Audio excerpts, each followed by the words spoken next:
What's going on, guys? It's been a minute. Decided to make a new YouTube video talking about why I got rid of the GT350 and decided to go with a Hellcat. So in this video, we're gonna go for a little drive and I'll do a walk around and explain why I got rid of the Shelby for a Hellcat. But first, a cold start. As you can tell, got the red key, so.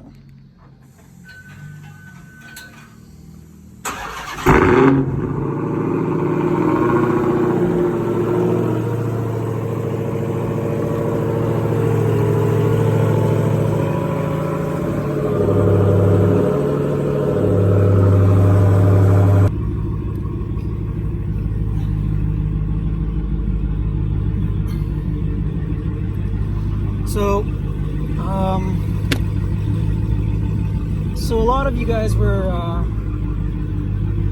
surprised, and a lot of you were pretty, in other words, butthurt that, I'm sorry for the shit lighting, that I got rid of the 350 and got a Hellcat, or in other words, the boat. And the main reason, well, here's one of the reasons. Okay, so I have always, let's go seatbelt. I've always wanted a Hellcat ever since they first came out, but at the time they were just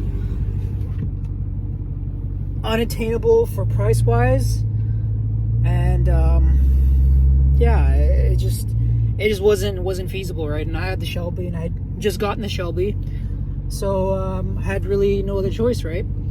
You know, I've owned the Shelby since brand new 2016. I bought it end of September, and it's been it's been good to me. Holy fuck, was the heat on? But over the course of, say, the past month or so, I've noticed the oil consumption got a little higher than what they normally would, because these cars, or the Voodoos I should say, do use oil if you're shit kicking it and whatnot, and it was weird to me, right? So I decided to potentially look at getting a Hellcat. So I searched around on the web and I found this particular car. This is a actually, let's go this way. This is a 2017, and it had 21,000 kilometers. I'm not really sure what that is in miles, because obviously Canada doesn't use miles, which is kind of stupid in my opinion, but yeah, so it had 21,000 kilometers, and I looked at it, drove it, and immediately I fell in love with it, right? If you can hear that little whine there. Yeah, so drove it, whatnot, and then worked out the numbers and stuff, and yeah, that's kind of really how it happened. And people ask me, Ryan, do you miss the Shelby? And to be like completely 100% honest with you, I don't. I think like don't get me wrong, the Shelby was a great car, great brakes, great handling. Obviously didn't have the torque like this thing does, but there's something about like the Hellcat. Like I kid you not, the first day I had the Hellcat, so many people like were giving me thumbs up, and they're like, hey man, that's a wicked car, a wicked color. And you know, like when you first buy something, it doesn't really register that you own that. It took me a bit to realize that, holy fuck, I actually own like a Hellcat. And then you get all these people that are like, oh, you know, the thing can't go around corners, it's just a big heavy turd. But the truth is, like, those people don't know shit. And the reason is they've never driven one of these, right? I've already taken this thing pretty hard around corners, and especially like in track mode, this thing actually does pretty well for a 4,500 pound car. Like I was very impressed. Even one of my good homies, he has has a 2019 Charger Hellcat. And after we finished the cruise, he was like, fuck, Ryan, that they handle pretty good, don't they? I'm like, yeah, bro. Like, I mean, it's not like, because he had a C6 Z06, and you know, that thing handled good. And then obviously I had the Shelby and whatnot, and I had the Magna Ride and all that bullshit. But for this, and for like what these cars are, they're pretty good. And this car it already had the leg maker cold air intake. It already had the Mopar lowering springs. The only thing I've done to it since I've owned it is a mid-muffler delete. And that's about it. And the mid-muffler delete makes a big difference. For anyone who owns a Hellcat and has done the mid-muffler, they know that, oh look, there's a cop.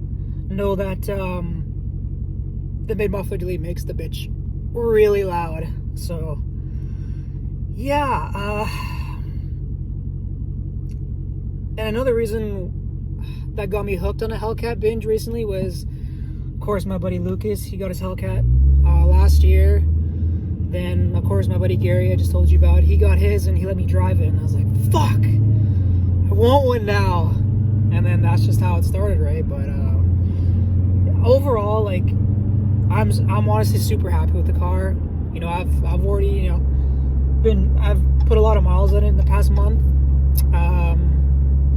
I've been shit kicking it, and it's been good. It's handled my abuse so far. I'm very happy with it. I do have some plans with it coming up. Small things here and there, nothing crazy, but just like, you know, a little more power increase, because horsepower is like a drug. It's addicting. So yeah, yeah. I'm just out for a drive right now. I'll do little like pulls for you guys here and there, let you guys hear the cold air intake, supercharger whine, and I'll do like I'll park somewhere and I'll do like a little walk around for you guys to look at the car.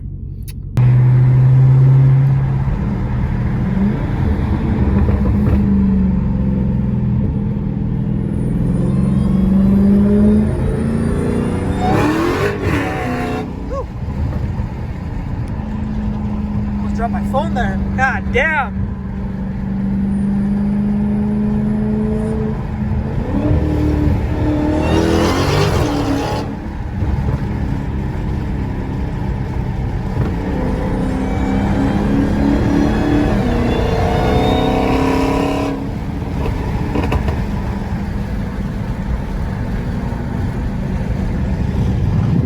As you can tell, this thing is it's quite loud, especially with the intake.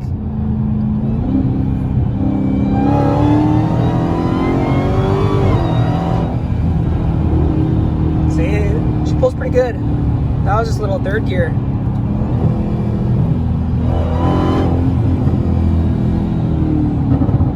Little backfires. Yee!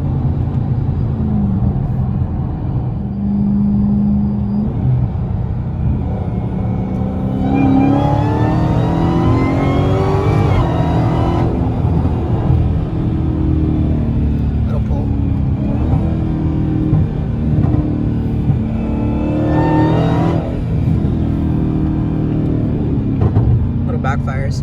As you can tell, the supercharger line with this intake is it's pretty nutty, man. So yeah, it's pretty cool. You can have like a custom setup mode.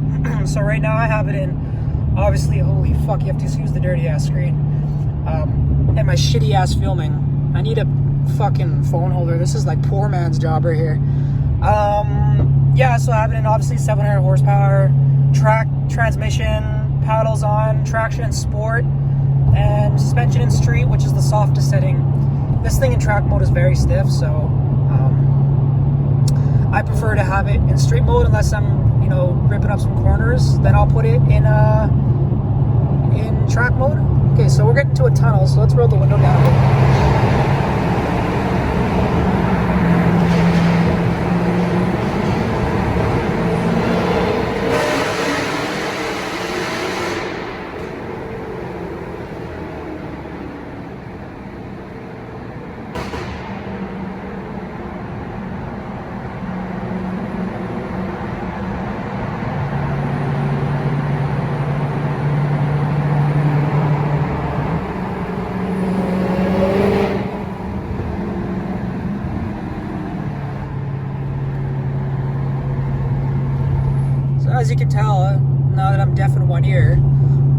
thing's pretty loud. It's pretty loud, and that was just third gear, man, and we're already boogieing pretty good. That's the one crazy thing that's just hard to fathom is like just the torque in this car compared to the Voodoo. The Voodoo had no fucking torque. Like, I could probably run faster than what the Voodoo could do for power wise. I guess that is obviously the purpose of the high revving, you know, motor with the flat plane crank, 8,000 RPM, where this thing revs to 6,000, 6250's fuel cutoff. So yeah, that's see, like, you can just paddle it down.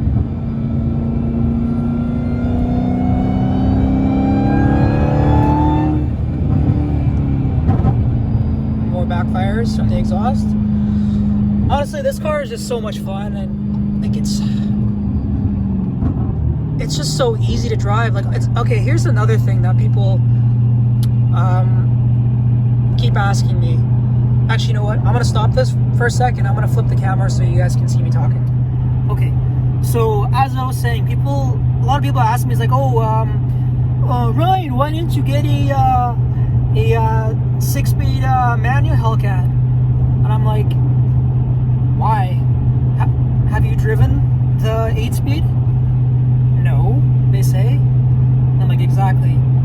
They say the manual Hellcat is a lot slower. Not a lot slower, but it is slower than obviously the auto. You can't outshift an auto car. And this thing in track mode, I think they're saying it shifts like 160 milliseconds, which is fucking fast. And this isn't even like a dual clutch. Apparently this shifts faster than the GTR, which is nuts to me. This is a ZF transmission, 8-speed. It's apparently made in, it's designed in Germany and it's assembled by Chrysler. But this transmission is very, very good. And the paddles, the response of the paddles is very good too. And it's just a lot of fun. Because like, you can just leave it in drive and put it in eco mode. It's got eco mode, which is good. Just let it shift on its own. Or you can flip the paddles gear down, it'll shift on its own, or you can put it in full manual mode, which you can gear down, but when it gets to red line, it won't shift. It'll just hit the rev limiter. So it is like a manual car, just obviously no clutch, right? But yeah, it's a lot of fun. You can't beat. So as you can see right now, I put it back to default mode, and it's an eco, which cuts the horsepower back to 500 horsepower. And when you come to a stop, it starts off in second gear. So right now I'm going, okay, I'll put it to miles for you. So I'm going 57 miles an hour. The motor's turning 1100 RPM.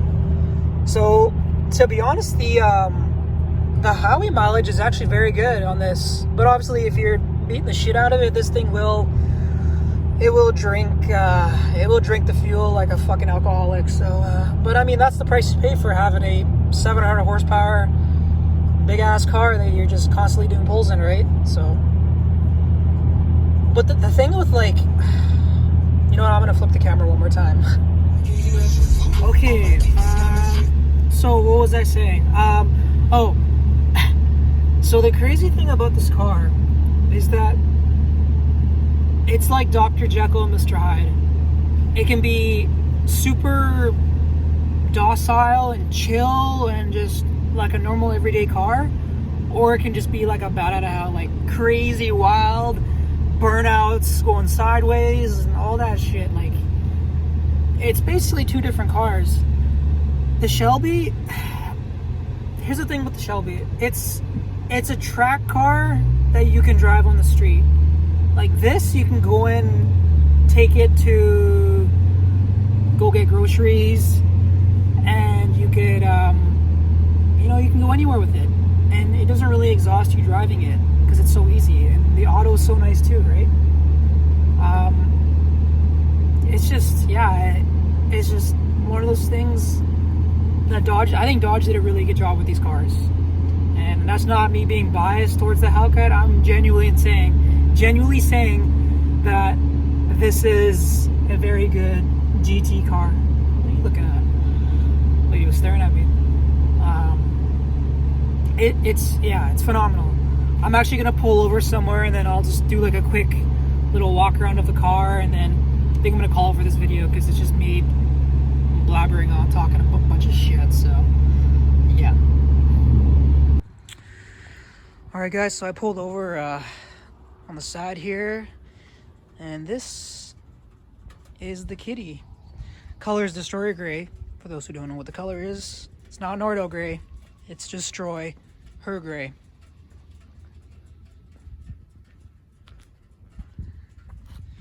It's got the Mopar lowering springs. I think it sits pretty good.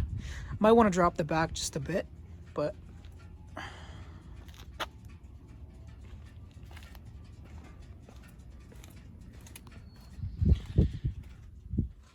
it's got the Alcantara seats, which I wanted, and red seat belts, paddle shifters. Here, I'll pop that.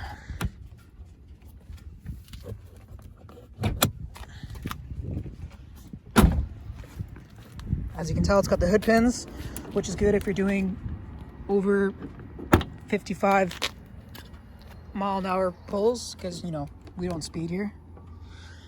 Get this out. Okay. Let's see if I can. Oh, I don't think I can do this one hand because I'm a pussy. And there she is.